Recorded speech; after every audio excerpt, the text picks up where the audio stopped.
Alors, nous avons un exercice. Les caractéristiques de ce dernier sont les suivantes. Achat début N, utilisation prévue de N à N plus 4. Le coût d'achat 20 000 euros. Ça, c'est le I0. Amortissement linéaire sur 5 ans. La valeur de revente, c'est la valeur résiduelle après, dans 5 ans, c'est 3 000. Attention, c'est une valeur résiduelle qui n'est pas nette d'impôt sur les plus-values. Le chiffre d'affaires généré par l'investissement prévisible serait de 35 000 par an. La marge sur coût variable, c'est-à-dire c'est le chiffre d'affaires moins le coût variable. La marge, c'est 40%, c'est-à-dire les 60%, c'est le coût variable. 60%, c'est le coût variable. Donc après avoir retranché les 60%, il nous reste 40%, ça représente la marge sur coût variable. Les charges fixes annuelles associées au projet, 7 500. Le taux de l'impôt ici, c'est un taux français, en fait c'est un tiers directement. BFR estimé à 36 jours de chiffre d'affaires hors taxe, ça c'est un BFRE normatif. Là c'est le loyer du crédit bail, c'est ce qu'on appelle les redevances, là c'est pour le financement. Alors je vais m'arrêter ici parce que c'est les informations nécessaires pour pouvoir établir les FNT de l'investissement. Alors je commence par le chiffre d'affaires. Alors le chiffre d'affaires, vous avez un chiffre d'affaires de combien? Vous avez un chiffre d'affaires vous avez un chiffre d'affaires de 35 000. 35 000. Alors le chiffre d'affaires 35 000. Et puis par la suite, je calcule directement la marge sur coût variable. Alors à quoi est égale la marge sur coût variable? La marge sur coût variable, c'est les 40%. 40% fois le chiffre d'affaires. Alors c'est 40% fois le chiffre d'affaires. Alors ça nous fait combien de marge? Ça nous fait 14 000 de marge. Attention, la marge sur coût variable, c'est le chiffre d'affaires, ça va, moins le coût variable. C'est-à-dire on a déjà retranché la marge, on a déjà retranché le coût variable. Ce qui fait que le point de départ du calcul serait par la suite la marge sur coût variable. On retranche par la suite le coût fixe, on retranche les dotations, ça va, et on calcule le résultat. On calcule le résultat. Alors ça c'est un résultat avant impôt. Un résultat avant impôt, voilà. On calcule le résultat avant impôt. Alors, on rajoute les dotations.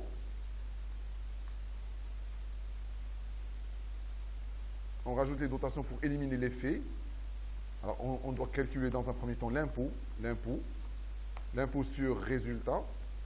On retranche l'impôt sur résultat, on trouve résultat après impôt. Ça va? Et on rajoute les dotations pour calculer ensuite la CAF d'exploitation.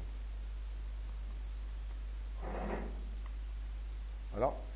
Alors, je prends le coût fixe. Alors, à quoi est égal le coût fixe? Il est là, c'est 7500. 7500. Alors, c'est un coût fixe. Alors, 7500, 7500. Et puis, je calcule la dotation. Alors, pour calculer la dotation, vous avez le coût d'achat ici, c'est 20 000 euros. La durée normalement d'amortissement, c'est 5 ans. Donc, la dotation serait la dotation est égale à 20 000. La dotation est égale à 20 000 sur 5. Alors, 20 000 sur 5, ça va nous donner une dotation de 4 000, je pense. Ça va nous donner une dotation de combien? De 4 000. Voilà, CTRL V et 4 000, voilà. Donc la dotation c'est 4 000. Et voilà. Je calcule maintenant le résultat. Alors j'ai dit tout à l'heure que le point de départ serait la marge sur coût variable parce qu'on a déjà retranché le coût variable. Donc marge moins, ça fait par la suite 2500 de quoi? 2500 de résultat. Je calcule par la suite l'impôt. Alors c'est le résultat divisé par 3. Je suis en train de travailler avec un taux d'IS français. Donc ça va nous faire 833 à peu près, 33. Voilà. Résultat après impôt, c'est le résultat avant impôt moins l'impôt. Ça nous fait 1667,67. C'est bon? Et puis, je rajoute la dotation pour éliminer l'effet de cette dernière. Ça va? Parce qu'il ne s'agit pas d'un flux de trésorerie. Il va laisser par la suite un corollaire là-dedans, c'est l'économie d'impôt sur les dotations. C'est la raison pour laquelle on retranche et puis par la suite on rajoute. Je calcule maintenant la CAF. La CAF, c'est le résultat après impôt plus les dotations. Et voilà la capacité d'autofinancement d'exploitation. Alors pourquoi exploitation? Parce que l'ensemble des flux qu'on a utilisés ici, c'est des flux d'exploitation par nature. Il nous faut le I0, il nous faut la VAR, la variation du BFRE. Il faut faire attention parce que c'est la VAR et non pas le BFRE. Il faut la variation du BFRE. Il faut par la suite la récupération, récup du BFRE. Et il faut par la suite la valeur résiduelle nette d'impôt. Nette d'impôt. Et finalement, FNT. Alors maintenant, le I0. Alors au niveau de l'exercice, le I0, vous avez ici, le coût d'achat du matériel, c'est 20 000. Donc le I0, c'est 20 000. Le I0, c'est 20 000. Voilà. Alors maintenant, il faut faire attention parce qu'il faut calculer le BFRE. On calcule le BFRE. Alors le BFRE, c'est 36 jours du chiffre d'affaires. Alors l'exercice, alors 36 jours du chiffre d'affaires. 36 jours du chiffre d'affaires. 36 jours du chiffre d'affaires. Donc, je vais transformer cette phrase en une formule. Le BFRE, c'est 36 sur 360 jours, l'année, le tout multiplié par le chiffre d'affaires. Maintenant, vous avez le chiffre d'affaires de chaque,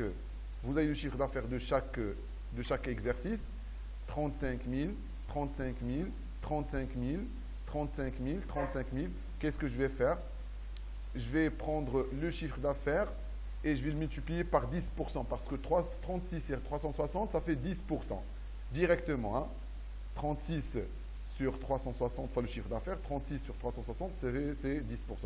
Donc, ça va être par la suite 36 sur 360, ça va fois le chiffre d'affaires. Et puisque le chiffre d'affaires est constant, ça va être la même chose. Donc, 3500, 3500, 3500, 3500, et voilà.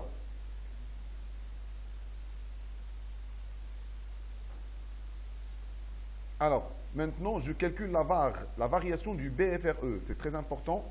La variation de la première année, le premier exercice, c'est le BFR. Parce que sinon, on va faire 3500 moins 0, parce qu'il n'y a pas de BFR auparavant. Donc 3500 moins 0, ça fait 3500. Mais ici, ça va être 3500 moins 3500. 3500 moins 3500. Donc les variations sont toujours égales à 0. À 0. Pourquoi? Parce que le BFRE est constant. Pourquoi? Parce que le chiffre d'affaires est constant. La récup du BFRE, alors c'est très très simple en fait. À la fin de la durée du projet d'investissement, la récup du BFRE, on peut le calculer de deux manières. Alors soit c'est le dernier BFRE, donc c'est 33 500. Sinon, c'est la somme des variations. Je répète, la récupération. Alors la récupération, c'est le dernier, soit le dernier BFRE, ou la somme des variations. La somme des variations. C'est bon? Voilà. Maintenant qu'on a calculé la variation du BFRE et la récupération du BFRE, je vais mettre variation du BFRE ici. Alors c'est 3500. Hop. Attention, le BFRE est déclenché au début de l'exercice, c'est-à-dire au moment du zéro, au début. La récupération, c'est vers la fin. Voilà, la récupération. Et puis par la suite, la valeur résiduelle nette d'impôt. Alors là, il faut faire attention. Faites attention. Faites attention et faites attention. La valeur résiduelle, c'est le prix de cession du matériel à la fin de la durée de l'investissement. 3000. Faites attention. 3000. Elle est là. 3000. Elle est où? Elle est là. D'accord? Valeur résiduelle. Et puisque le matériel est totalement amorti, ça veut dire que sa VNA est égale à 0 et en calculant le résultat de la cession, le résultat de la cession qui est égal au prix de cession moins la VNA, ça va nous donner le prix de cession 3000 moins le 0 parce qu'il est totalement amorti, donc le résultat de cession c'est 3000. Et puisqu'il est positif, donc il s'agit d'une plus-value, ça va. Et sur la plus-value qui est égale à 3000, il va falloir normalement payer l'impôt. Donc je calcule l'impôt sur la plus-value. Et l'impôt sur la plus-value, c'est 3000, la plus-value elle-même, multiplié par 1 sur 3. Le taux de l'IS, c'est un taux d'IS français. Si vous êtes dans le cas marocain, il faut mettre 30%. Et donc ça va vous faire combien d'impôts? 1000. C'est-à-dire en cédant, ça va, en cédant le matériel à 3000, il faut donner à l'État combien? Il faut donner à l'État 1000. Ce qu'il vous reste, la valeur résiduelle nette, c'est 3000 moins le 1000 qu'il faut donner à l'État. Et donc le résultat, c'est 2000. Et voilà, c'est 2000. Donc la valeur résiduelle nette est égale à 2000. La valeur résiduelle nette, elle est là, est égale à 2000. Donc les FNT, je calcule la CAF moins I0. Pourquoi moins I0? Parce que c'est un flux négatif, c'est un décaissement. Moins la variation parce que ça diminue la trésorerie, plus la récupération parce que ça augmente la trésorerie, mais si la récupération est positive, bien sûr, et plus la valeur résiduelle nette, ça nous donne ce flux-là, et tire, et voilà les FNT. FNT de l'investissement. Voilà. Et à partir des FNT, on va calculer la vanne et le taux interne de rentabilité. Mais il faut s'assurer que les FNT sont corrects. Parce que ça va conditionner le calcul de la VNA. Voilà. Et merci pour votre attention.